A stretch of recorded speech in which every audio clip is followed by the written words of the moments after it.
Hello' everyone, কি খবৰ? সকলোৰে ভালেনে? আজি আমাৰ ছোৱালীৰ 9 মাহ কমপ্লিট হ'ল, সেইবাবে সৰু সুৰা নিয়ম এটা কৰা হ'ল। আমাৰ ফালে অন্নপ্ৰশন বুলি কয়, 9 মাহত কৰা হয়। কাৰ ফালে বাৰু এনেকুৱা নিয়ম কৰা হয় জনাব। ভাল লাগিলে লাইক কৰিব।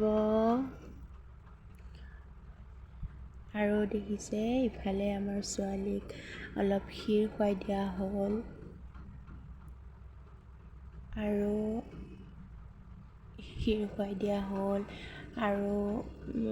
আৰু আগৰ ভিডিঅ' দেখাব নোৱাৰিলোঁ, সেইবাবে ভাবিলোঁ এয়া অলপ দেখাই দিওঁ।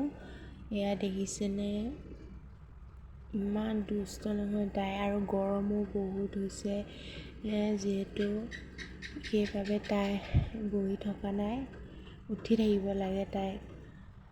আৰু এইফালে দেখিছেনে অলপ নিয়ম কৰা হ'ল। এইফালে